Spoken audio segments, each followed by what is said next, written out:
नमस्कार सर्वांना, स्वागत आहे तुम्हा सर्वांचं आपल्या ॲक्टिव्ह करिश्मा यूट्यूब चॅनलमध्ये। बघा, केंद्राच्या मानधनाबाबत मोठी अपडेट आपल्या समोर आलेली आहे। अंगणवाडी कर्मचाऱ्यांचे थकीत मानधन अदा करून त्यांची उपासमार थांबवा, अन्यथा राज्यभर तीव्र आंदोलन करणार, अशी माहिती रामकृष्ण बी पाटील यांनी दिलेली आहे। लाखो अंगणवाडी सेविका मदतनीसांचे मानधन थकल्यामुळे अंगणवाडी सेविका मदतनीस ताईंवर उपासमारीची वेळ आलेली आहे। त्यामुळे लवकरात लवकर अंगणवाडी सेविका मदतनीसांचे मानधन अदा करा, अन्यथा राज्यभरात तीव्र आंदोलन करणार, अशी माहिती आपल्यासमोर रामकृष्ण बी पाटील यांच्याद्वारे आलेली आहे। राज्यातील एकात्मिक बालविकास सेवा योजनेअंतर्गत काम करणाऱ्या सुमारे 2 लाख अंगणवाडी सेविका मदतनीसांचा डिसेंबर 2025 पासून केंद्र सरकारच्या हिश्श्याचे मानधन प्रलंबित आहेत। योजनाबाह्य, उदाहरणार्थ लाडकी बहीण योजनेची KYC, एकल महिला बालक सर्वे या कामांमुळे आधीच त्रस्त झालेल्या सेविका मदतनीस आता मानधनामुळे पुन्हा त्रस्त झालेल्या आहेत। अंगणवाडी सेविकांना 13,500 आणि मदतनीसांना 7,500 रुपये केंद्र आणि राज्य सरकार मिळून मानधन अदा केले जाते।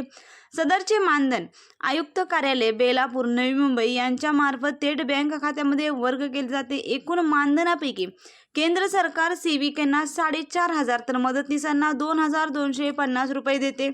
सदरचे मानधन डिसेंबर पासून केंद्र सरकारने अदा केलेले नाहीये। अपूर्ण मिळणाऱ्या मानधनामुळे सेविका मदतनीसांचे आर्थिक गणित कोलमडले आहे। परिणामी मुलांच्या शाळेची फी, घर खर्च तसेच लग्न सराई सुरू असल्याने होणारा खर्च यांसारख्या आर्थिक अडचणी निर्माण झालेल्या आहेत। राज्य आणि केंद्र सरकारकडून त्यांना अनेक योजनाबाह्य सर्वेक्षणाची कामे दिली जातात।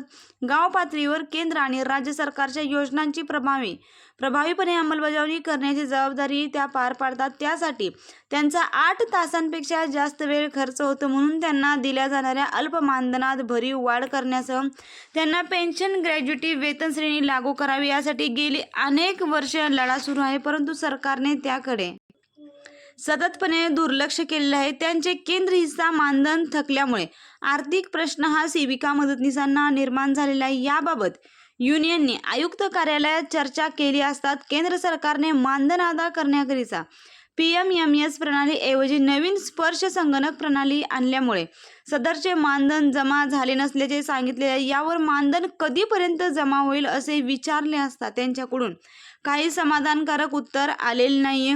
थकीत मानधन तातडीने राज्य सरकारकडून तोपर्यंत अदा करून अंगणवाडी सेविका मदतनीसांची उपासमार थांबवा, अन्यथा राज्यभर तीव्र आंदोलन केले जाईल, असा इशारा युनियनचे रामकृष्ण बी पाटील यांनी दिलेला आहे। खरंच ताईंना, आपल्या सर्वांना माहिती आहे, आपण सर्वजण अंगणवाडीमध्ये काम करतो। आपल्या सर्व सेविका मदतनीस ताईंना माहिती आहे की आपण कशा पद्धतीने काम करतो, आपल्याला किती त्रास आहे, आपलं मानधन आपलं किती कमी आहे। तेवढ्या कमी मानधनामध्ये असून देखील अंगणवाडी सेविका मदतनीस या सेवा देण्याचं काम करतात, परंतु त्यांनी केलेल्या सेवाचं फळ त्यांना इथं मिळत नाहीये।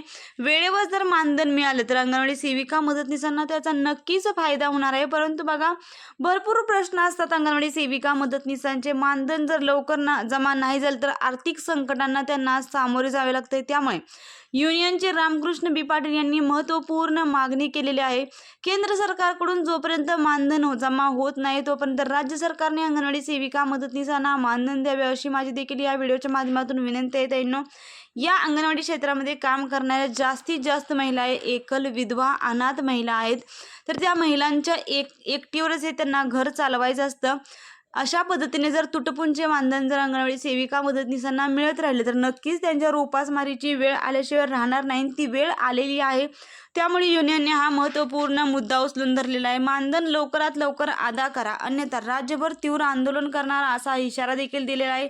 महत्त्वपूर्ण हा व्हिडिओ आणि माहिती आहे। जास्तीत जास्त सेविका मदतनीस ताईंना शेअर करा आणि अशाच फक्त आणि फक्त अंगणवाडी संदर्भात योग्य आणि महत्त्वपूर्ण माहितीसाठी तुम्ही आजच आपल्या ॲक्टिव्ह करिश्मा यूट्यूब चॅनलला सबस्क्राईब करा। व्हिडिओ महत्त्वपूर्ण आहे, व्हिडिओसाठी एक लाईक नक्कीच करा। धन्यवाद।